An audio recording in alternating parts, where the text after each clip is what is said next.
Trump sues the New York Times for $15 billion, calling endorsement of Harris unacceptable and illegal. By reporter's name. September 16, 2025.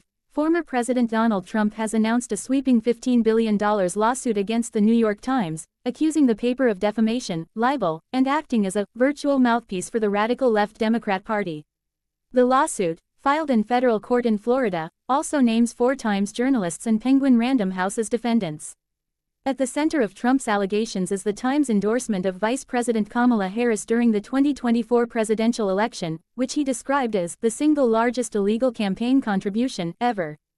The case is the latest in a series of high-profile legal battles Trump has launched against media outlets since leaving office. It reflects his long-running clash with what he calls fake news institutions and his determination to fight back against reporting he claims has damaged his reputation, businesses, and political prospects. Trump's allegations. According to the lawsuit, the New York Times and its journalists engaged in a coordinated effort to publish falsehoods, distortions, and malicious lies about Trump, his family, and his companies. The filing claims that these stories, particularly in the lead-up to the 2024 election, were designed not only to discredit Trump but also to boost Harris and the Democratic Party. Trump's lawyers argue that the Times' endorsement of Harris, prominently featured before Election Day, went beyond traditional journalistic practice.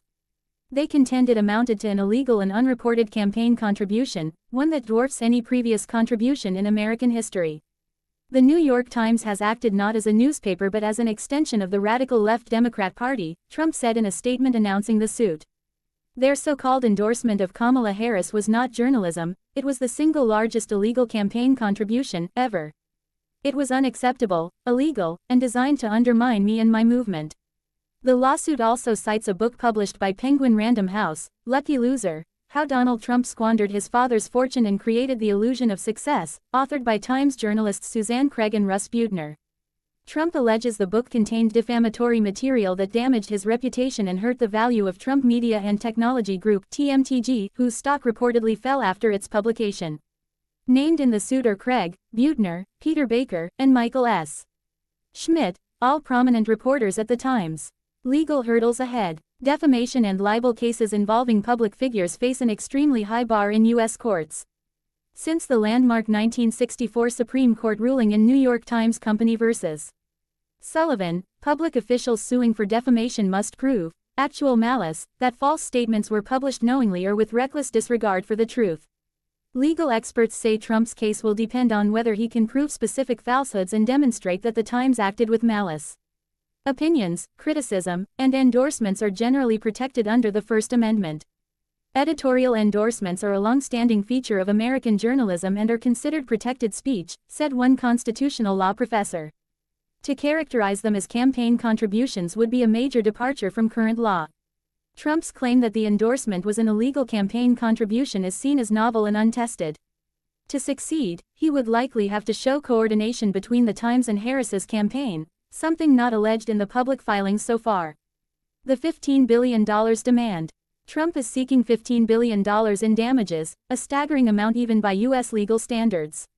His attorneys argue that the false reporting and the Harris endorsement harmed his reputation, cost him business opportunities, and directly contributed to declines in the stock price of TMTG, which owns his social media platform, Truth Social.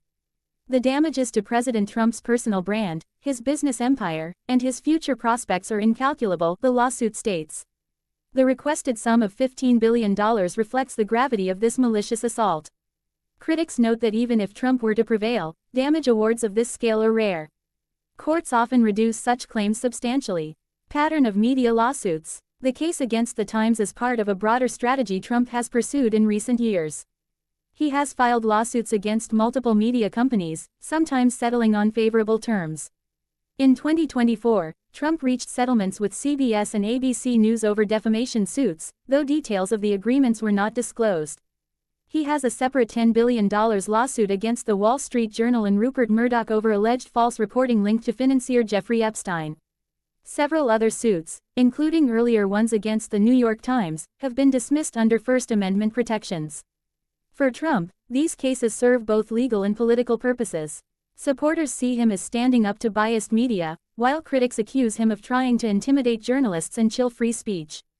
Reactions. As of Tuesday, the New York Times had not issued a formal response to the lawsuit. A spokesperson declined comment, saying the paper does not discuss active litigation. Legal analysts were quick to weigh in. Many argued that Trump faces steep odds given the constitutional protections for the press. Others suggested that the lawsuit could nonetheless succeed in drawing attention and possibly extracting concessions through settlement. Political reaction was predictably divided. Supporters of Trump praised the move as overdue, arguing the media has long treated him unfairly. Critics called it an attack on press freedom and another attempt to weaponize the courts against journalists. This isn't just about one endorsement or one book, said a media ethics scholar. It's about whether the most powerful political figures in the country can use billion-dollar lawsuits to deter critical coverage. Broader implications. The lawsuit could have significant implications for the relationship between politicians and the press. If Trump's legal team can push the argument that endorsements are campaign contributions, it could open the door to new regulations on editorial boards and opinion pages. This is potentially precedent-setting, said one campaign finance expert. If a court ever accepted that a newspaper endorsement counts as a political contribution, it would change the landscape of political speech in America. For journalists, the case is another reminder of the risks of reporting on powerful figures. Even if Trump's lawsuit is dismissed, the cost of defending against such massive claims can be substantial. Trump's strategy. Observers note that Trump's lawsuits often serve a dual function, fighting in court while also rallying his political base. By targeting institutions like the New York Times, Trump reinforces his narrative of being an outsider battling corrupt elites. He has long branded the Times as failing and fake news. This lawsuit escalates that battle to new heights. Trump knows that even if he doesn't win, the lawsuit itself keeps the issue alive in the public conversation, said a political strategist. It feeds his narrative that the media is against him and mobilizes his supporters. What comes next? The case will first go through preliminary hearings in federal court in Florida, where judges will decide whether the claims meet legal standards to proceed. The defendants are expected to file motions to dismiss, citing First Amendment protections and lack of evidence of actual malice. If the case survives early challenges, it could move into discovery, where both sides would have to turn over documents, emails, and records related to the disputed stories and endorsements.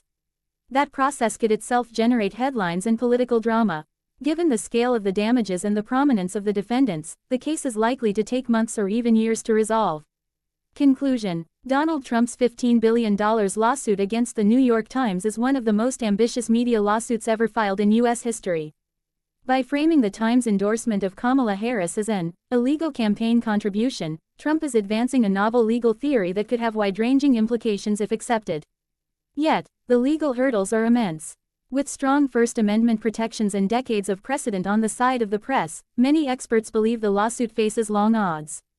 Still, win or lose, Trump has once again placed himself at the center of a national debate about the role of the media, the limits of political endorsements, and the balance between free speech and accountability. For now, the courtroom becomes the newest stage in Trump's ongoing battle with America's most influential newspaper.